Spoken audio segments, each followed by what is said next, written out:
Voilà. Eh bien, bonjour à tous les amis de l'Amazonie et bonjour à toutes les personnes qui se sont déplacées ce soir pour avoir quelques explications sur le projet Onaniati. Donc le projet Onaniati, ce qu'on en voit principalement, c'est des sculptures absolument magnifiques qui viennent de l'imaginaire des peuples d'Amazonie. Mais derrière cette façade culturelle, artistique, il y a un projet très particulier, un projet non seulement de conservation des mythologies amazoniennes, mais en plus un projet de reforestation.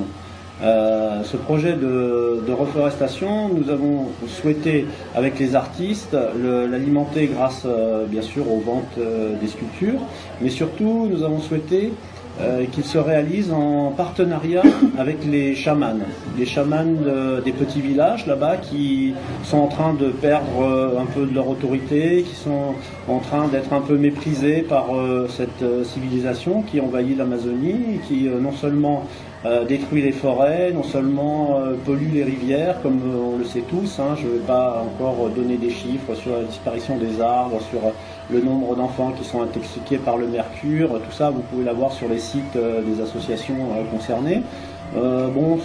Cette partie-là nous intéresse évidemment. On est très triste de voir ces choses arriver, mais on se préoccupe aussi du fait que les Indiens perdent leur identité par le contact avec la civilisation. Alors, comment essayer à travers un projet de reforestation de redonner une identité aux Indiens, de leur faire retrouver leurs racines, leurs sources, bien sûr avec le projet artistique, mais surtout par l'investissement des chamans dans le projet de reforestation. Donc nous finançons essentiellement l'achat des arbres. On arrive à trouver des petits producteurs qui font des pousses très peu chères. Et ce que vous avez pu voir sur les photos, ce que vous pouvez voir sur les photos des pages Facebook, c'est l'arrivée des pousses dans un petit village qui s'appelle Dinamarca, où il y a deux chamans, Elias et Diogène, qui reçoivent les plantes et qui vont les planter aux abords du village avec les enfants des écoles. Alors, quel intérêt à faire ça, à fournir des plantes Premièrement, évidemment, c'est planter des arbres pour que le bois pousse à proximité du village. Si le bois de qualité, ou le bois qui peut servir de plante médicinale, qui porte des plantes médicinales est planté à proximité du village, il n'y a pas besoin d'aller le chercher plus loin. Ça, c'est déjà un premier intérêt. Une deuxième chose, c'est la vente des arbres. C'est-à-dire que ces peuples, ils ont quand même besoin de vivre. Alors, nous d'ici, on peut dire, mais oui, mais c'est dégoûtant, vous coupez les arbres, etc., vous tuez les animaux, ils ont besoin de manger, ces gens-là. Et la vie est déjà très dure pour eux, les salaires sont vraiment incomparables avec les salaires d'ici, et en plus, on ne trouve pas de travail. Donc, si on leur amène des arbres à proximité du village, ces arbres, c'est aussi de leur expliquer que c'est l'avenir des enfants qui est dans ces arbres. Ces arbres vont pousser, vont grandir, et quand les enfants vont grandir avec les arbres, et quand ils seront grands, ils auront des ressources, même financières, parce que ça vaut quand même cher un arbre en Amazonie. Il faut aller le chercher, le couper bien sûr, mais on l'achète quand même un certain prix du mètre cube. Évidemment, c'est pas le prix qu'on va le payer ici, forcément.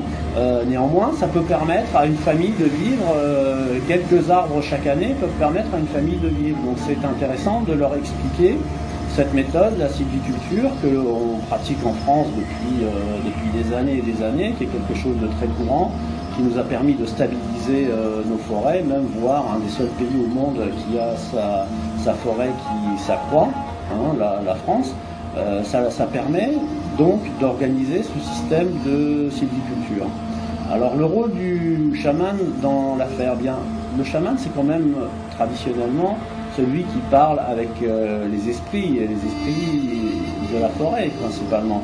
Donc si c'est le chaman qui amène les arbres, il y a une relation qui se crée entre les enfants, le chaman, les arbres, et donc le chaman peut à ce moment-là parler des esprits des arbres aux enfants, et donc il y a un retour aux sources, si je puis dire, grâce à l'utilisation, enfin l'utilisation c'est peut-être pas le mot approprié, grâce à l'action du chaman au sein de la reforestation. Donc c'est pour ça que, et aussi pour des raisons financières, c'est-à-dire que en procédant ainsi, on dépense le moins d'argent possible.